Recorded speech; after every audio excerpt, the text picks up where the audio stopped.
Welcome to the show, Brain Health, Unchaining Your Pain. I am live today to talk about 10 simple steps to empower your children to become warriors for their own health. And this has really been inspired by many of the podcast interviews I've had with my guests, which you can find in the link in the show notes, which includes Henry Dimbleby, Dr. Jenny, and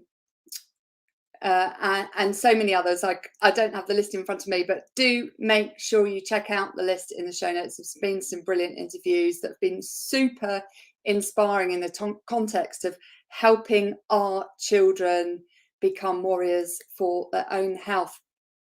Now, why is this important today? Why are we talking about it today? Well, there's some shocking statistics. In fact, our junk food or processed food is 3 times cheaper today than it is 3 times cheaper per calorie than healthy food, which means that those of the lower income brackets are more likely to reach for unhealthy junk food because it's considered cheaper. However, that food price does not take into account the impact that food is having on our health and the planet. That cost isn't built in, and actually when you work it out in the context of the real cost for our own health and the health of the planet, is actually more expensive. And we know that in 1950, less than 1% of people were clinically obese. That's with a BMI of 30. And today that is 28% in the UK. We are experiencing an obesity epidemic, and we are expecting by 2060, 60% of adults in the UK to be overweight or obese. At the moment they are 60%, but it will be 80% in 2060, which is absolutely shocking. This is putting a huge pressures on the health system in the UK, and certainly that pressure is being experienced globally for those states, the USA, India, China and so on, who are experiencing a rise in obesity within their country. And the sad thing is, this is happening to children as well as adults. So we are creating a wave of problems that is not going to go away. It's going to create more and more problems for people's health. And actually, we've almost, in essence, reached the pinnacle of our evolution, and we are using our brains to hurt us rather than help us, which is not the way forward. And what we've noticed, certainly in the US over the last 3 years, is our children will die younger than ourselves because of the state of the food system and the toxic swamp that we live in, and the nutrition poor foods that people are consuming. We are not getting the right nutrients we need to feed ourselves. We're actually going to devolve rather than evolve based on the state of our food system and the state of our planet. Key thing here is we are not genetically programmed at the moment to deal with the toxic swamp that we live in. We're just not programmed to do that. And unfortunately, some parts of the food system, big food manufacturers are tapping into our evolutionary genetics that make us want to crave certain foods, which is adding to the obesity epidemic, because they are deliberately making us addicted to certain food types, particularly the junk foods that we now see in the supermarkets and pretty much everywhere.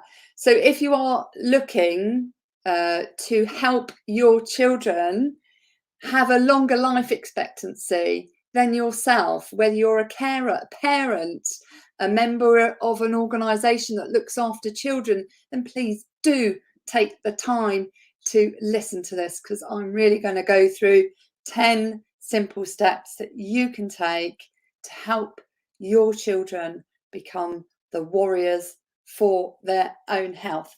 And where does that start? Well, the first step is to fall in love with your brain, and that starts with you. Why do we need to fall in love with our brain? Because it's our engine of life. It runs our heart, it runs our liver, it runs our kidneys, it runs all of the organs in our body. And unlike the heart, you can't replace it. You can't replace the brain like you can the liver. You can't replace the brain like you can the kidneys, and you can't replace the brain like you can the gut. It's the only organ that you will have that is completely and utterly your responsibility to look after for the rest of your life. And it's really important we take the time to fall in love with our brains. I personally, myself, as a child, never even thought about my brain in the context of mental health. It's rarely discussed in the context of mental health. It's rarely discussed in the context of heart health. And we really need to be thinking about our brain, because it is your engine of life, and you have the power to make it better, and you have the power to optimize it. But in order to do that, you first need to fall in love with it. So what do you love about your brain? Take the time to write that down. Our brains are unique. There is no one brain that is the same, irrespective of where you come from, whether you're a twin or quad or anything else. It's really important that you understand that your brain is completely and utterly unique, and you have an awful lot of power over it, and how you can shape it and how you can develop it. And as parents or carers, you have an awful lot of power over how you can nurture and develop children's brains, and that's why we're having this conversation now. And I just wanted to share a story about this, because when my daughter was about 18 months old, the doctor was concerned that she had a heart problem, that she had a heart murmur.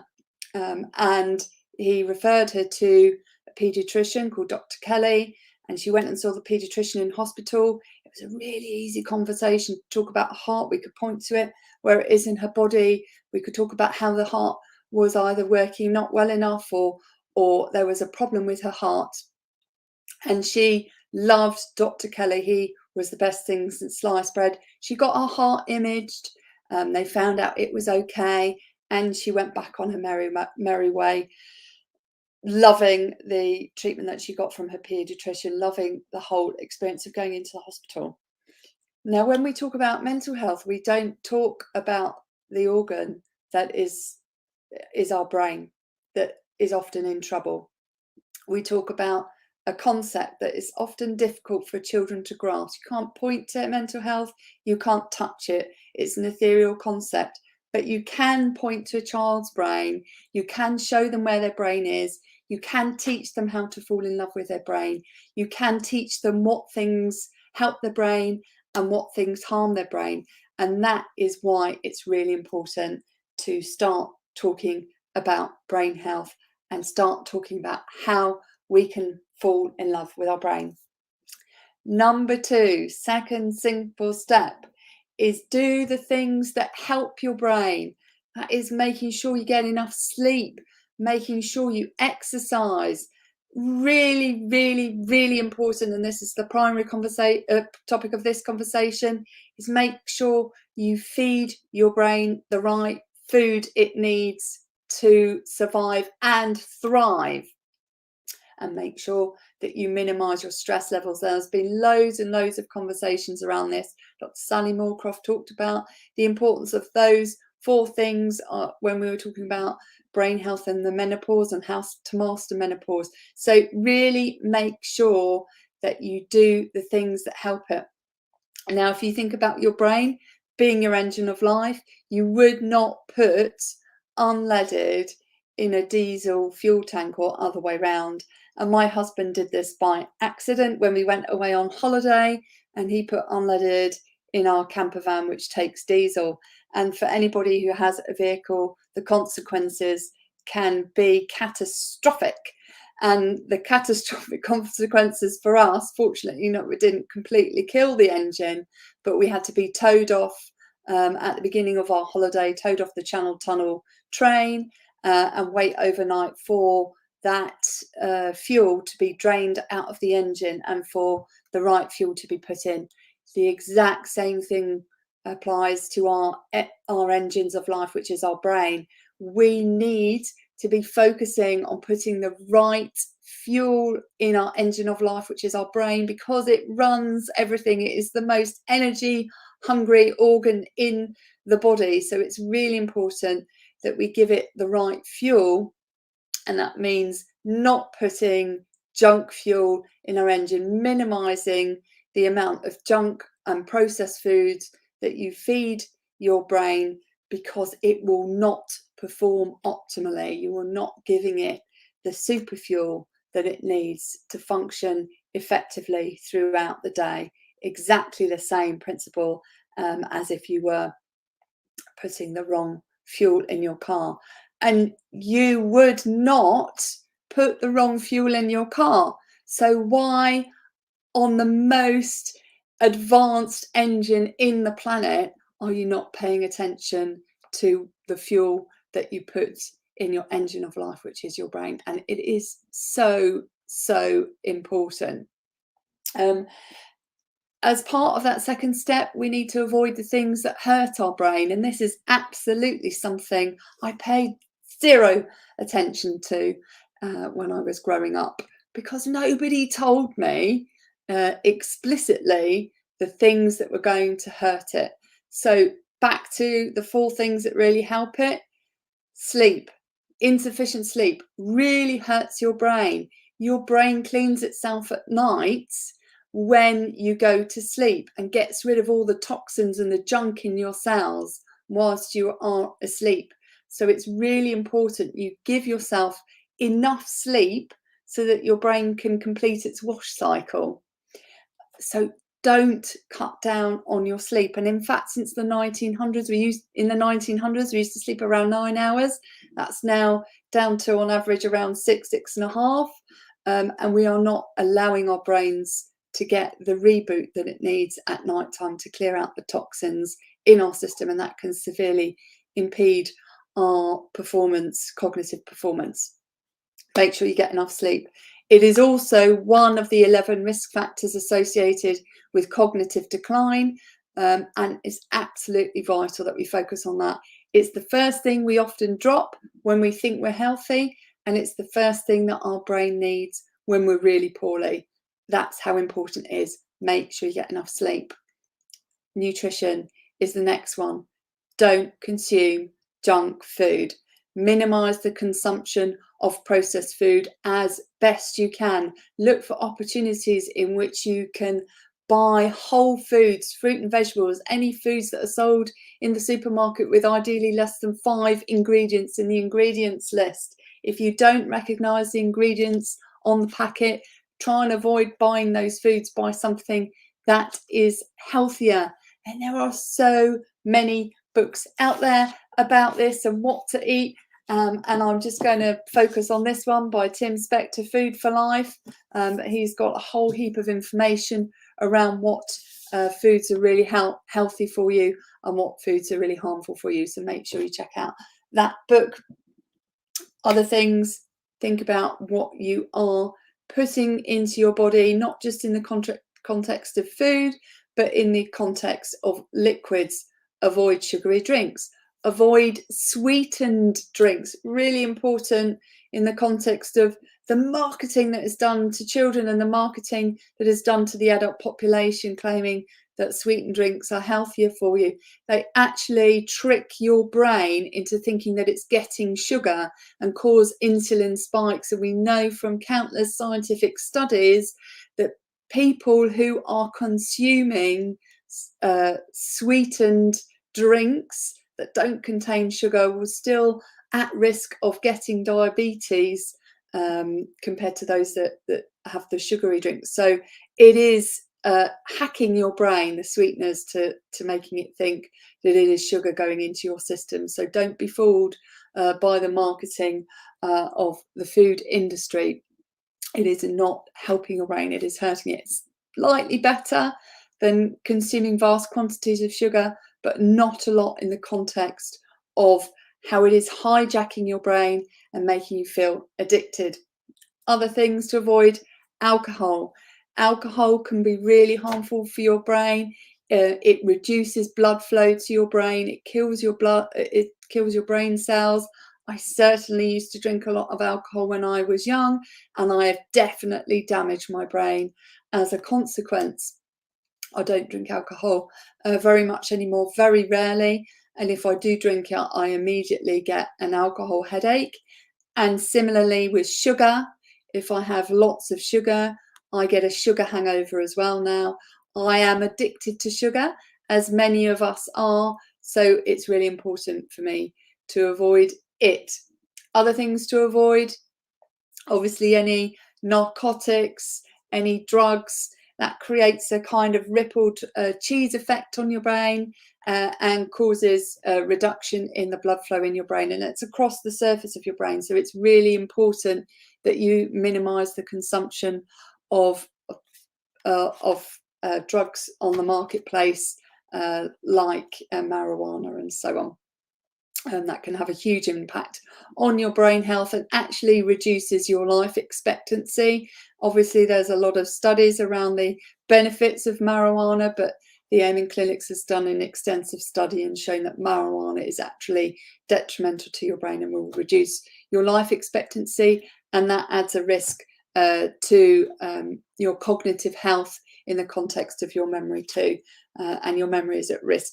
Also, we know from that drugs will actually cause you to be more anxious. So often people use marijuana to reduce their anxiety levels, but we know from scientific studies that it can actually raise your anxiety levels over the long term, and there's a knock-on addiction as well, wearing out your pleasure centers in your brain, demanding that you have more of it. So really important on anything where you can become addicted to it is to minimize the volume of food or drink or stuff that you inhale that can create addictive tendencies. That also goes into gaming, social media use, and so on.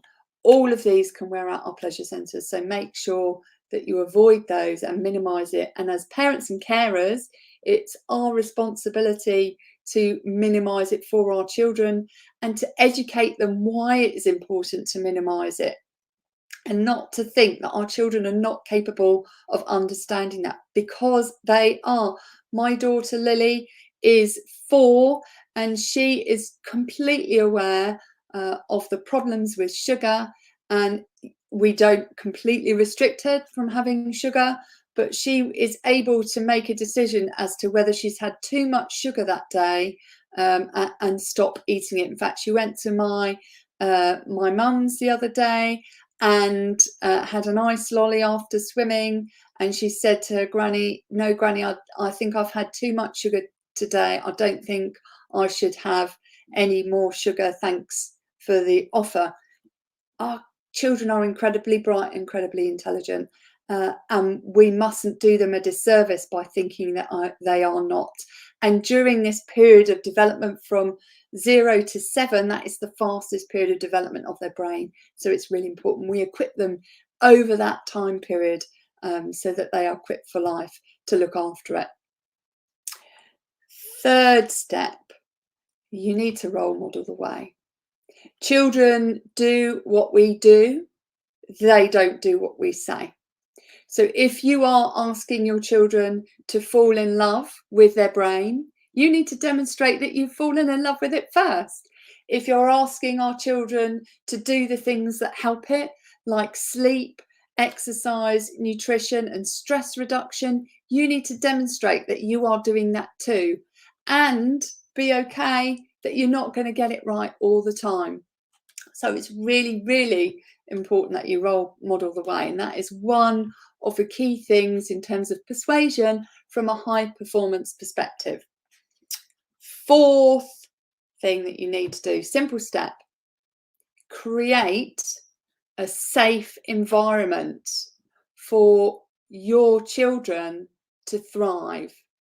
So this is a safe environment in the home, and a safe environment in their school, a safe environment at university, and a safe environment in any other extracurricular groups or activities that they're involved in, whether that's church or so on. And what do I mean by safe? It needs to be safe emotionally for them. They need to feel safe to express themselves at an emotional level, feel that they're being nurtured and looked after and cared for and not threatened, feel that they can express themselves fully. It needs to be safe physically from physical harm.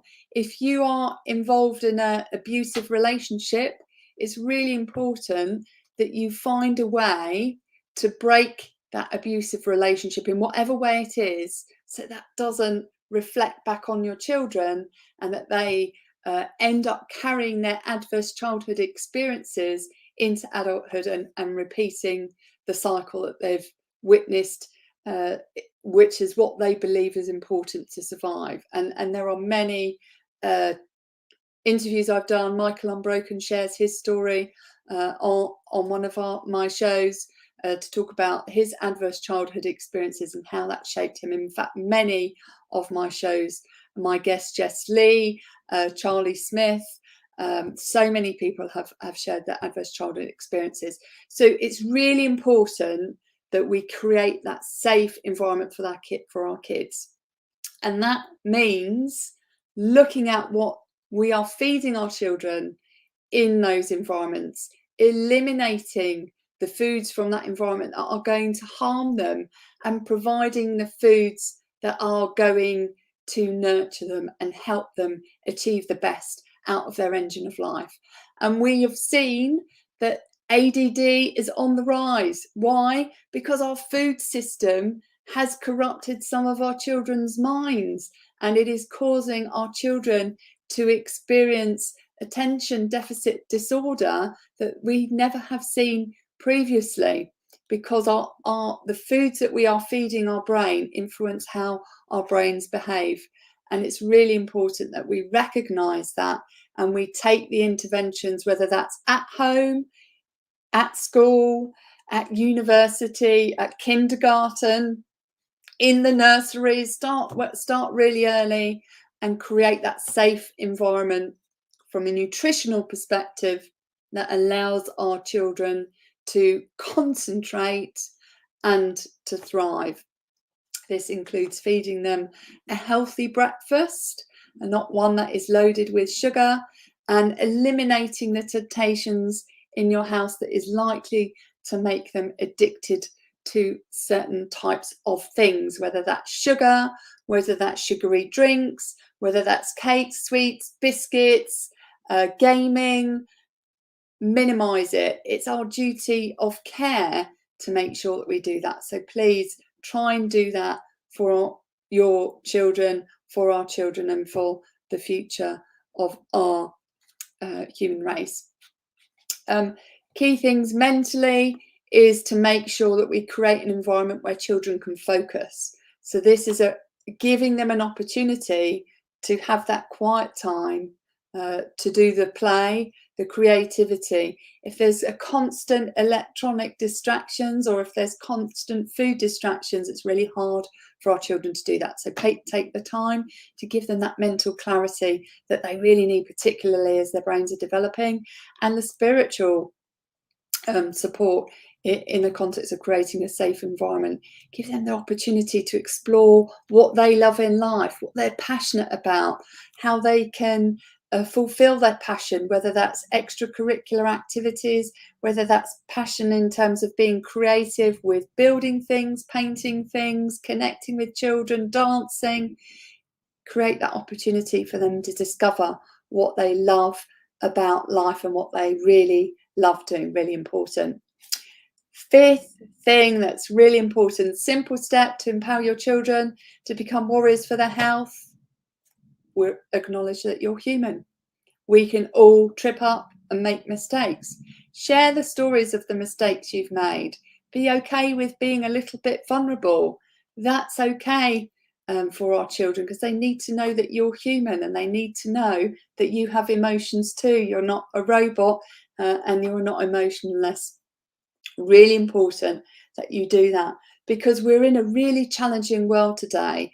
As I mentioned, that it's a challenging world in the context of the digital distractions. It's a challenging world in the context of the toxins that we experience in our environment as a whole. It's a really challenging world in the context of the toxins that we either put on our skin or the toxins that we ingest in the context of junk food, and the toxins that we inhale in the context of e-cigarettes that are now all the rage. And we don't know we're seeing the detrimental impact in the context of our brain health on e-cigarettes and the volume of junk that they put in there, but we don't have the volume of data to truly understand the long-term health impacts of that. And just remember, 50 years ago, they were selling cigarettes as being healthy until they discovered that it was cancer, and all the doctors used to smoke cigarettes. So it's really important that we acknowledge that stuff that we introduce into our environment that is not commonplace, that we've not grown up with from an evolutionary perspective, can be detrimental to us over the long term. So key thing, acknowledge that you are human, and you can and you will make mistakes, and we all make mistakes, but it's important that we don't spend the time focusing on the mistakes, but we learn from them and get back on the wagon again. 6th thing that you can do to empower your children to become warriors for their health. That is, don't make it all about them. Don't make it just about them as an individual.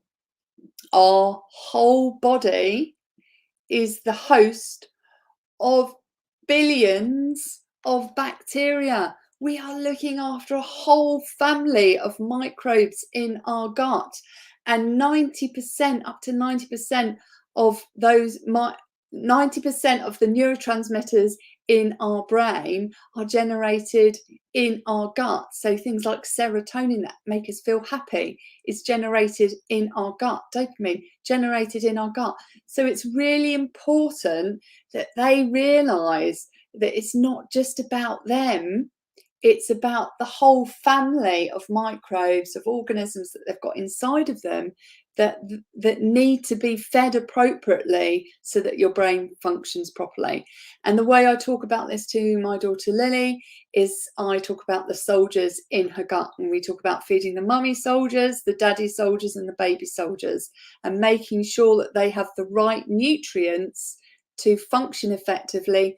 But not only that, is those microbes, this is a fun one for the kids, those microbes eat the food that we can't digest, and when they poo, the poo that comes out is really important nutrients that we can digest, like B12, and there's many others as well. So it's really important that we make sure that we feed the microbes in our gut, the soldiers in our gut, the right food to make them strong, to make them healthy, and to allow them to protect us, because it's a symbiotic relationship.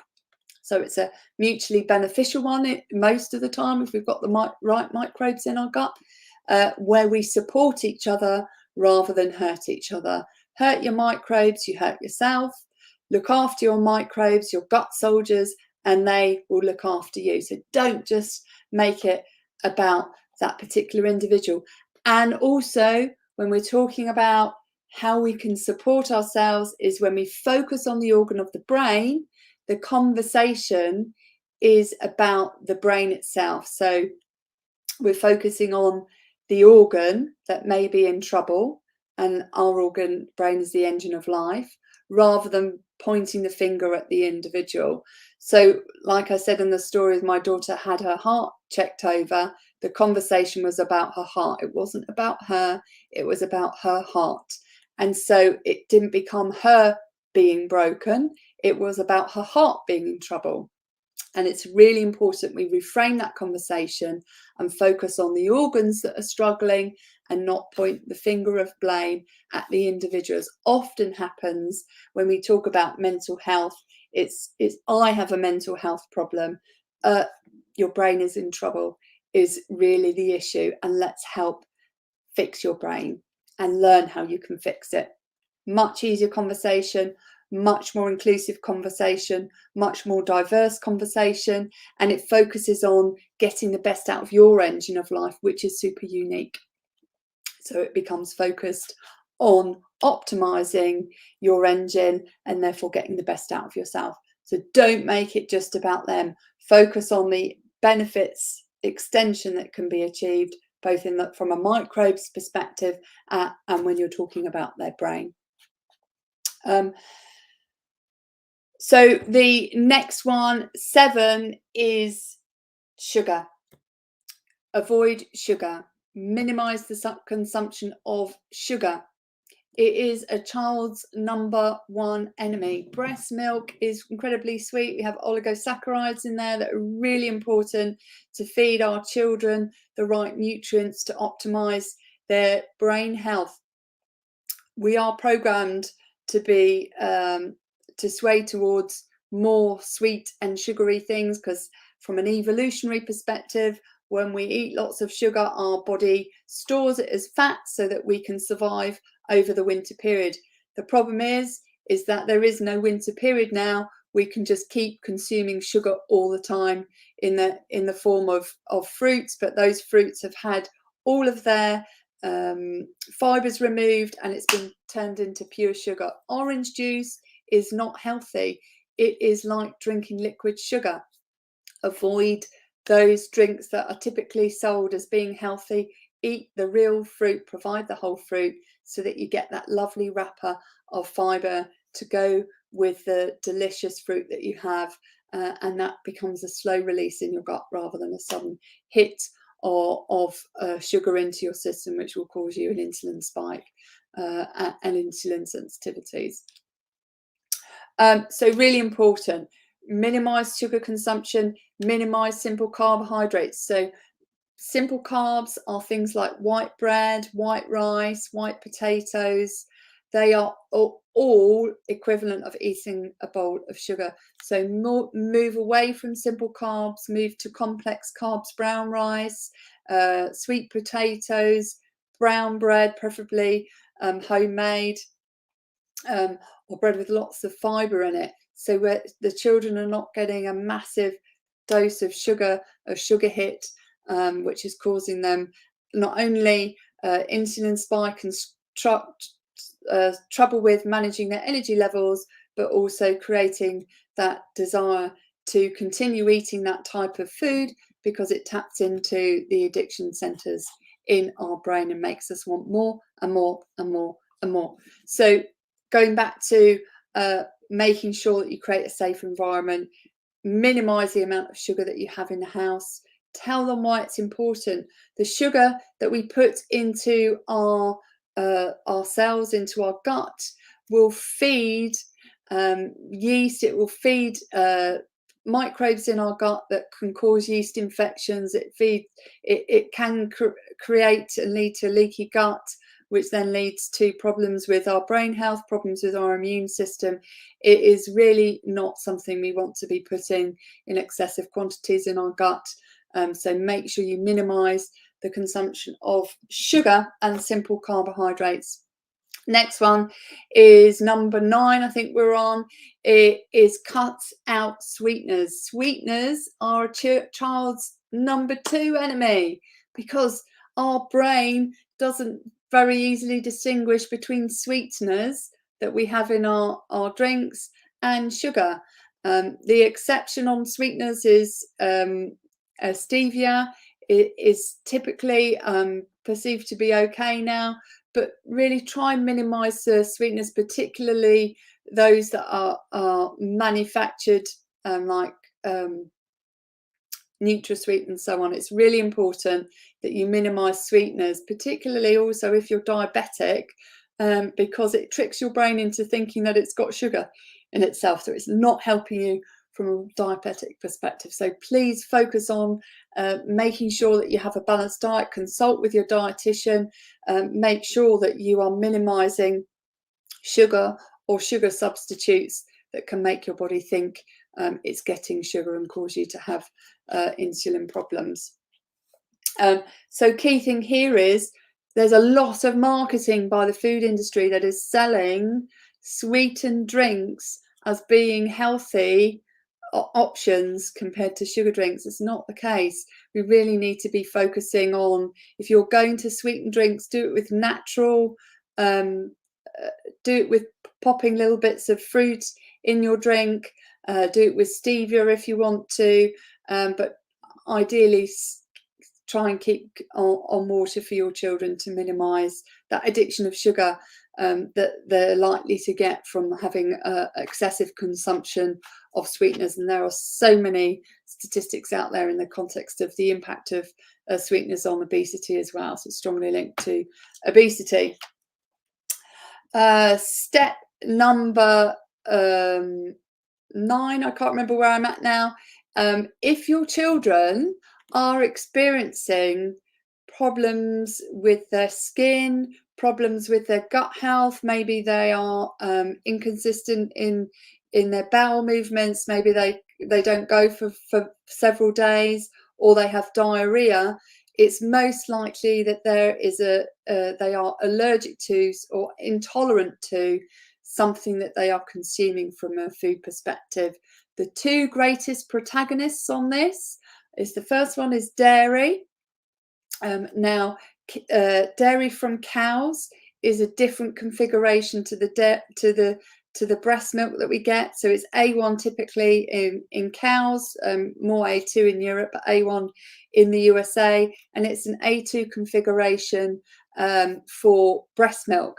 So we are not tolerant to dairy as much as we may think we are, and children are becoming very much experiencing problems with the dairy that they're consuming.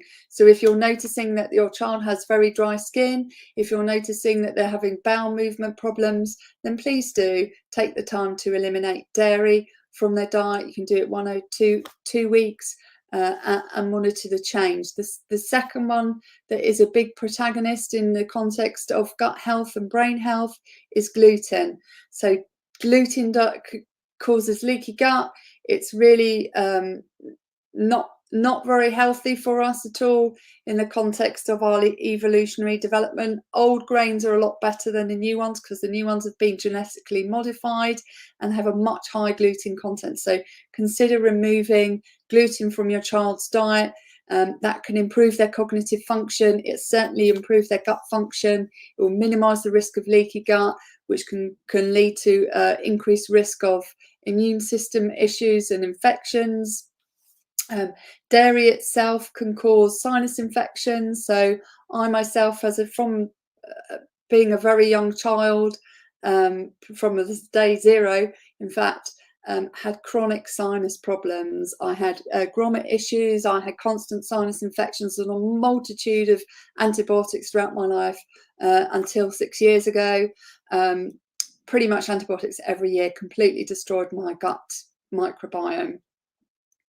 As soon as I removed dairy, I have not until recently, following a misdiagnosis, been on antibiotics.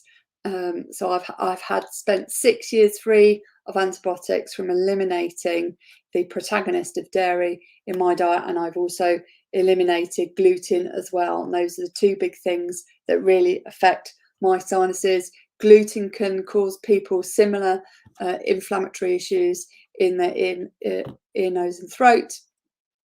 So it's really important that you look at that as a parent or a carer if you are noticing that your child has skin problems, gut problems, or cognitive issues.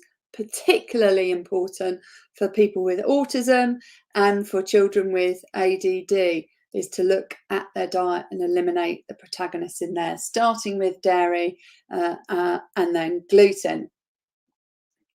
Final tip, simple step that you can take is focus on swapping rather than eliminating. So we can replace the typical foods that we might be drawn towards and the sweets and stuff with healthier options. So focus on not making it children missing out on treats, but creating abundance of health. So it's creating an abundance of health lifestyle and not missing out on things. we've had Easter recently. Is it helping our children to consume vast quantities of sugar and chocolate and making them addicted to it by giving them vast quantities of Easter eggs?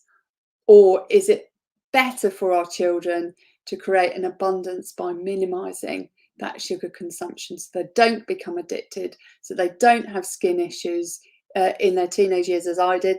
Wish I knew that sugar was such a protagonist for creating skin problems, and I wouldn't have been on Roaccutane. So really important that you minimize the consumption of sugar, particularly for teenagers, because it can really influence the hormonal shifts that they are experiencing. And if you don't believe me, listen to the episode with Dr. Sally Moorcroft on the importance of eliminating sugar from your diet to make sure that we manage our hormonal balance as we're going through those hormonal transitions, whether that's as a teenager or whether that is through our lives as women, and the hormonal shifts we experience from our period perspective, pregnancy perspective, miscarriage perspective, and menopause perspective.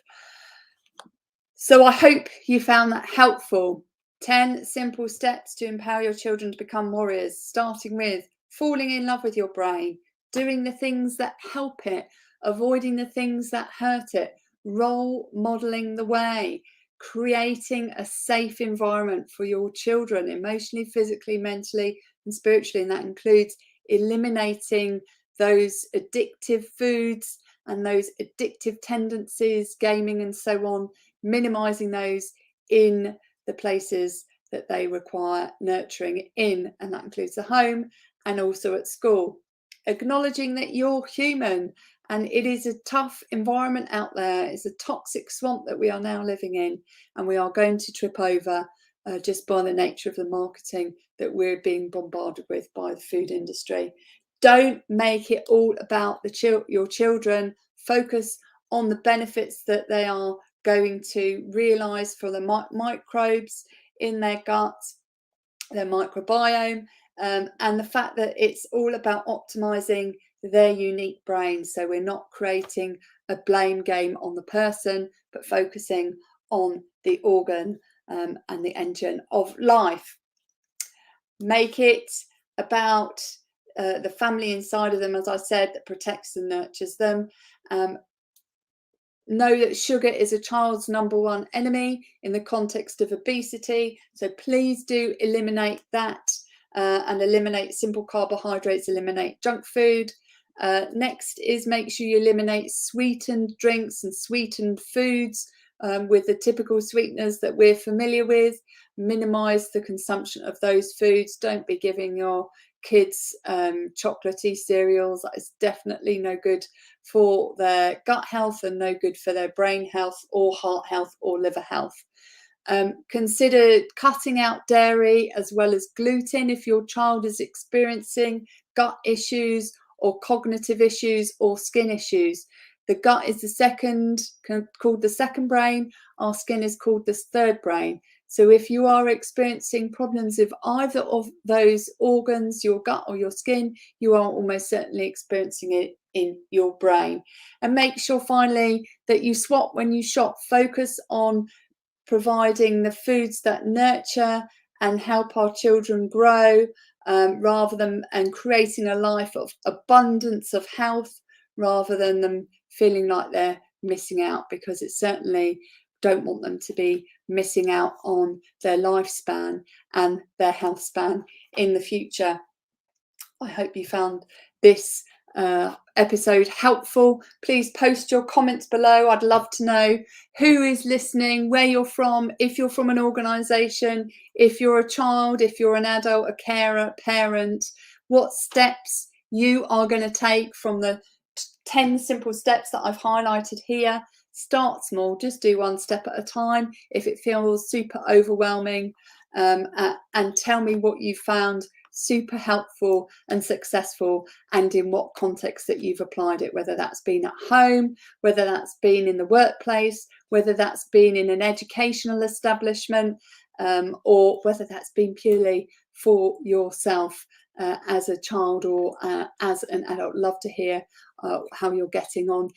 If you do comment below and you do decide to go with these 10 simple steps to empower your children to become well-being warriors, and you are seeing success stories, I would love to hear from you. I would love to have you back on my show to share your success stories with me from implementing those 10 simple steps.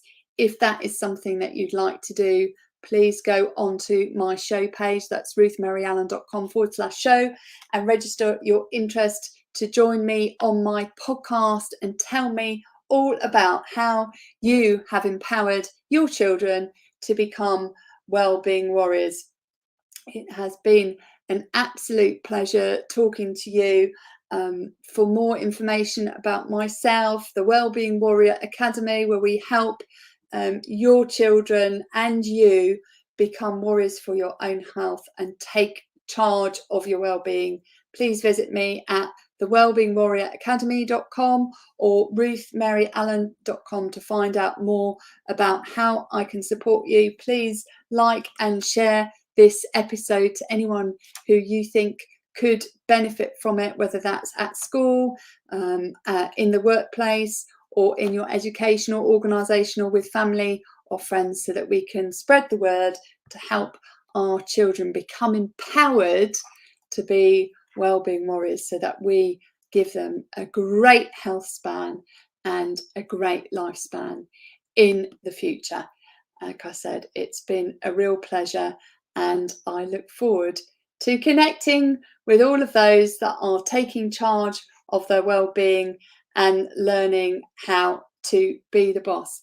Have a great rest of your day. Bye for now.